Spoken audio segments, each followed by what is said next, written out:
नमस्कार दोस्तों, स्वागत है आपका ज्ञान सर एजुकेशन ऐप में। यूपी ट्रिपल एससी के एग्जाम्स के, वनडे एग्जाम्स के, एसएससी एग्जाम्स के, पुलिस एग्जाम के, रेलवे एग्जाम के फ्री इनिशिएटिव आपको इसी चैनल में मिलते रहेंगे। चैनल को सब्सक्राइब जरूर कर लीजिएगा और वीडियो को लाइक और शेयर जरूर कर लीजिएगा।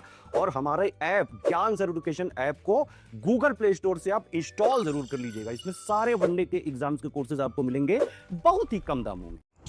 नमस्कार दोस्तों, बीएनएस का दूसरे वीडियो में आपका स्वागत है। एक वीडियो बीएनएस कराया था और मैं आपको एक डिस्क्लेमर भी दे चुका हूं कि भैया बीएनएस से इतना प्यार मत करो कि दरोगा की कुर्सी से दूर हो जाओ, क्योंकि पूरी मूल विधि का बस एक ये टॉपिक है। धाराएं 358 है, पूरी नहीं याद रखनी, टू द पॉइंट जो इंपॉर्टेंट है उसी को याद रखो। वकील ना बनो ज़्यादा, है ना, दरोगा ही बनो। वकील बनना है तो फिर लॉ वगैरह करके और डिटेल में पढ़ाई करना है। अभी अगर टारगेट दरोगा है, धक धक धक धक बुलेट पे चलना है, पिस्टल लगाना है, तो टू द पॉइंट से लिमिटेड चीज़ों को ही पढ़ना है भैया। वो मैं बता चुका हूँ आपको। मूल विधि से 8 प्रश्न है, कॉन्स्टिट्यूशन से 16 है, जीएस से 16 है ना। वो उसके टॉपिक भी बता चुका हूँ, क्या क्या पढ़ना क्या नहीं पढ़ना। कमेंट करो, अगर बताना है तो फिर से एक बार बता दूंगा, ठीक है। तो हम लोग 10 तक देखे थे, आज धारा 11 के बारे में बात करेंगे। टू द पॉइंट जितना बता रहा हूँ, अगर इतना लर्न कर लोगे, यकीन मानो बीएनएस और मूल विधि के सवाल कर ले जाओगे, ठीक है। और बाकी पूरा एकदम कोर्स चाहिए पूरे नोट्स के साथ। कोई बुक नहीं लेना चाहते हो, पैसा नहीं है, ज़्यादा बर्बादी नहीं चाहते हो, 199 रुपये में चले जाओ ज्ञान सर एजुकेशन ऐप पे। ज्ञान सर एजुकेशन ऐप, वहाँ पे मिल जाएगा ये कोर्स नोट्स के साथ। कोड लगाना ना भूलना भैया, ज्ञान सर डिस्काउंट। 30 टेस्ट भी दे रहे हैं प्रैक्टिस के लिए, एकदम 160 क्वेश्चन का लेटेस्ट एंड पैटर्न के साथ, वो भी। तो जाओ यार, मज़े करो। अब देखो, चलो पहला धारा 11 एकदम याद रखो, इसको रट लो। धारा 11 में है एकांत परिरोध। क्या है? एकांत परिरोध। एकांत परिरोध या सॉलिटरी कन्फाइनमेंट। भैया ब्रेकअप हुआ है कभी किसी का, तो वही समझ लो, वो चला जाता ना एकांत परिरोध में। फिर क्या हुआ? फिर अपने मोहल्ले में ऐश्वर्या आई, तो एकांत परिरोध से वापस हो गए। वही है, ये समझ लो, है ना भाई। कुछ दिन कोप भवन में जाओगे, देखो यार, प्रैक्टिकल बात है ना। ये सब छलावा है, आदमी कोई किसी से प्रेम नहीं है।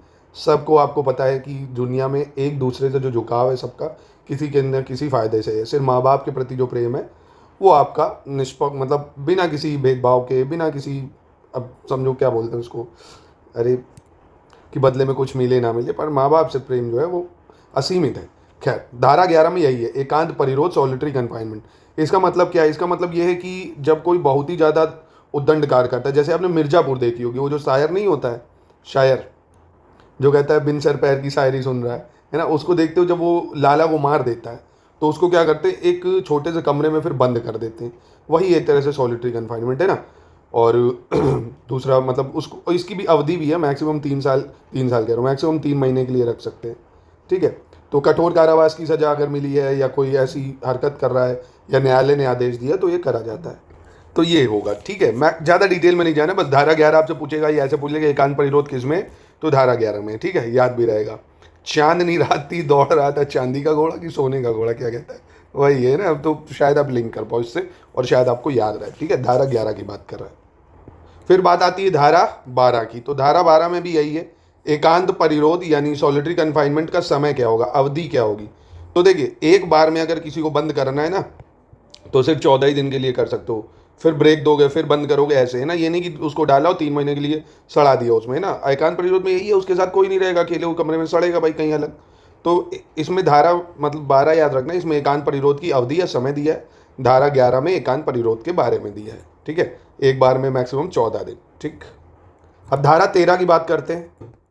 पहले तो इसमें दिया है, ये समझ लो क्या, पूर्व दोष सिद्धि के बाद बढ़ी हुई सजा, यानी आसान शब्दों में अगर बात करें तो मतलब आप दोबारा अगर अपराध करते हैं, दोबारा अपराध का मतलब यहाँ पे क्या है, दोबारा अपराध अगर आप करते हैं ना, दोबारा अपराध करने पर सज़ा बढ़ जाएगी। आप कहेंगे सर इसका मतलब थोड़ा सा समझा दीजिए तो क्लियर हो जाए। सज़ा बढ़ जाए, इसको ऐसे समझ लो। इसमें एक चीज़ ये भी दी है, जैसे मान लीजिए आपने कोई अपराध करा था, उसमें आपको 3 साल तक की सज़ा हुई थी, है ना, 3 साल तक की। अब अगर आप अध्याय 10 यानी जो बीएनएस के अध्याय 10 में है और अध्याय 17 में है, आप कहेंगे ये क्या है सर, तो इसमें ये है, जैसे आप मान लो नकली सिक्के, करेंसी, ये सब बनाते हो ना, नकली सिक्के बनाते हो, करेंसी बनाते हो, है ना, और आप पहले से कोई अपराध कर चुके हो और वापस से नकली सिक्के या करेंसी वाला कोई अपराध करते हो, या लोग प्रशांति भंग करते हो, मतलब दंगा अंगा करते हो, है ना, दंगा वंगा करते हो, तो आप अगर दोबारा इस तरह का अपराध करोगे तो ये सज़ा जो है बहुत ज़्यादा बढ़ के आजीवन कारावास भी हो सकती है, या 10 साल तक की सज़ा हो सकती है। अब आपको 3 साल की नहीं होगी, है ना। मतलब अमूमन छोटा अपराध जो है वो कम है, अब इस अपराध में आपको ज़्यादा सज़ा होगी। तो आसान शब्दों में कहें, अगर आप पहले से अपराधी हैं और जिन अपराधों में सज़ा 3 साल से ज़्यादा है, अगर आप वो वापस से करते हैं तो आपको आजीवन कारावास तक हो सकता है, ठीक है। तो आसान शब्दों में समझो, अगर दोबारा अपराध करेंगे तो सज़ा बढ़ जाएगी। ये किस में दिया है? ये धारा 13 में दिया हुआ है, ठीक है। तो फिर से एक बार देख लो भाई, धारा 11 में क्या है? एकांत परिरोध, सॉलिटरी कन्फाइनमेंट दिया हुआ है, अधिकतम 3 महीने तक रख सकते हैं। धारा 12 में जो है एकांत परिरोध की अवधि या समय दिया है कि एक बार में 14 दिन। धारा 13 में पूर्व दोषशुद्धि के बाद हुई सजा, बढ़ी हुई सजा, यानी अगर आप पहले कोई अपराध कर चुके हैं, दोबारा कोई इसमें लिप्त अध्याय मतलब अपराध करते हैं, अध्याय 10 और 17 में दंगा वगैरह करना, नकली सिक्के वगैरह बनाना, तो आपकी जो अपराध की सज़ा है उसको बढ़ा दिया जाएगा, ठीक है। धारा 14 बहुत ज़्यादा इंपॉर्टेंट है, इसको थोड़ा सा ध्यान से समझिएगा अभी। देखिए, धारा 14 में पहली चीज़ कहता है कि यदि कोई व्यक्ति अंडरलाइन नहीं करूँगा, देखिए ना को आपको, यदि कोई व्यक्ति जो कानून द्वारा बाध्य है और तथ्य की गलती से कोई अपराध कर देता है तो वह अपराध नहीं माना जाएगा। मतलब क्या है इसका? मतलब ये समझ लीजिए, जैसे मेजर है कोई, है ना, मेजर है आर्मी में और उसके अंडर रैंक में कोई आर्मी वाले हैं जो भी सैनिक वगैरह हैं। अब ये बोलता है कि जाओ यार, पहलगाम में जितने आतंकवादियों ने जो भी आतंकवादी थे वो लोगों को मारा है, उनको पकड़ के लाओ या उनको जान से मार दो, है ना। वो कहाँ मिलेंगे? वो किश्तवाड़ में मिलेंगे या कहीं भी बोल दिया। तो वो जाता है और पूछता, भैया यहाँ किश्तवाड़ कहाँ है जहाँ आतंकवादी रहते हैं, या आतंकवादियों का ठिकाना पता करता है। कहता है सर यहाँ किश्तवाड़ में तो ये सभी आतंकवादी, तो जाके सबको मार देता है और वहाँ मासूम लोग भी मर जाते हैं। तो ये तथ्य की भूल मानी जाएगी, है ना, तथ्य की भूल मानी जाएगी। दूसरा एग्जाम्पल ऐसे भी समझ सकते हो, भैया आप कहीं के दरोगा हो, एसआई हो, आपको वहाँ के आईपीएस ने ऑर्डर दिया कि जाओ यार ये दंगा वगैरह भड़का रहे, इन पे लाठी चार्ज करो, तो हाँक के रेला आपने, रेल दिया जाएगा कहते हैं ना, आपने हाँक के रेला उनको, तबीयत से मारा। अब एक आधों की टांग टूट गई, है ना, एक की बेचारे की किसी की अनजाने में मृत्यु हो गई, तो आप पे कोई चार्ज नहीं बनेगा, क्योंकि ये आप कानूनी रूप से बाध्य थे वो काम करने के लिए, है ना। ये तथ्य की गलती के कारण हुआ कि आपने लाठी चार्ज करा और गलती हो गई ना, कानून की गलती नहीं है, तथ्य की गलती है, ठीक है। तो ये आसान सी चीज़ है कि भैया कानून द्वारा अगर आप बाध्य हैं, कोई तथ्य की गलती से आपसे कोई अपराध हो जाता है तो वो अपराध नहीं है। जैसे ऐसे भी समझ सकते हो कि जैसे कोर्ट ने आपको आदेश दिया, सिंपल सा है कि यार जाओ ये व्यक्ति है इसको पकड़ो, है ना, ये अपराधी है। आप क्या करते हैं, उसी के जैसा कोई दूसरा व्यक्ति है उसको पकड़ लेते हो भाई, है ना। या आप ऐसा समझ सकते हो कि पकड़ना था किसी को, पकड़ लिया किसी को और उसके राइट्स वगैरह हार्म हो गए, तो आप ये भी समझ सकते हो गलती है ना। बहुत सारे एग्जाम्पल दे सकते हो इसके। तो आसान शब्दों में समझ लो, कानून द्वारा अगर आप बाध्य हो कोई काम करने के लिए और कोई गलती से आपसे दूसरा काम हो जाता है तो आपको सज़ा नहीं होगी, ये धारा 14 कहती है। यानी तथ्य की भूल क्षमा योग्य है। कानून जो है आप उसको अगर भूल जाते हैं तो वो क्षमा योग्य नहीं है। मतलब मान लीजिए आप कहें कि आप बिना हेलमेट की गाड़ी चला रहे हैं, आप कहें कि मैं जो है भूल गया था, तो नहीं, कानून आप नहीं भूल सकते, आपको कानून की भूल क्षम्य नहीं होगी। तथ्य की भूल क्षम्य है, कानून की भूल क्षम्य नहीं होगी, ठीक है। तो अगर आपसे पूछ ले कानून जो है अगर आप भूल जाते हैं तो क्या वो क्षमा योग्य है? अपराध कर देते हो कानून भूलते हुए, तो नहीं। चलो धारा 15 देखते हैं, धारा 15 क्या कहता है। एक धारा है 15 जो कहती है कि भैया न्यायाधीशों को छूट है कि न्यायाधीश अगर अपना डिसीजन देते वक्त कोई अपराध कर देते हैं तो वो नहीं माना जाएगा, मतलब वो अपराध की कैटेगरी में नहीं आएगा। न्यायिक कार्य करते हुए अगर वो कुछ करते हैं तो वो अपराध की कैटेगरी में नहीं आता है, ठीक है। जज कुछ भी करेगा न्यायिक कार्य करते हुए, उसका पर्सनल वर्क नहीं, जब तक वो जज की कुर्सी पे है, अगर उस कुछ भी काम उसके द्वारा हो सकता है तो वो अपराध नहीं माना जाएगा, ठीक है। ये धारा 15 में महत्वपूर्ण धारा है, पूछ सकता है। अब धारा 16 भी बड़ी इंटरेस्टिंग है, इंपॉर्टेंट भी है भाई। देखिए धारा 16 में कहता है अगर न्यायालय ने कोई आदेश दिया है, न्यायालय का आदेश है, ठीक है, न्यायालय का कोई आदेश है, एक सेकेंड, कोई न्यायालय का आदेश आपने फॉलो करा और वो अपराध हो गया आपसे अपराध, तो वो अपराध नहीं माना जाएगा। जैसे मान लो भाई जल्लाद फांसी देता है किसी को, है ना, ये तो न्यायालय ने ऑर्डर दिया तभी तो किसी को मृत्यु दंड दे रहा है, लटका रहा फांसी, वैसे थोड़ी लटकाएगा। और बाद में पता चल जाए न्यायालय को, जज को, कि यार वो तो दोषी था ही नहीं, मोए मोए हो गया यार, ये तो जी मंगल भवन हो गया, वो तो किसी और को लटकवा दिया, तो क्या इसको फांसी होगी कि जल्लाद ने क्यों टांगा, जज को नहीं। ये तो न्यायालय के तथ्य की भूल है ना, उसके पास जैसे डिस्टॉर्टेड फैक्ट दिए गए उसने उस भैया पे आदेश दिया, है ना, तो ये अपराध नहीं माना जाएगा। यानी इसमें छूट है, न्यायालय के आदेश से अगर अनुसरण करने में कोई अपराध हो जाता है तो वो अपराध नहीं माना जाएगा। तो जल्लाद वगैरह को इसमें छूट मिल जाती है और पुलिस वगैरह को भी मिली जाएगी एक्सेप्शन, जिससे भी हो जाएगा अपराध। तो न्यायालय के आदेश द्वारा किया गया अपराध अपराध नहीं है, या सद्भावना पूर्व कार्य किया जाता है, ठीक है।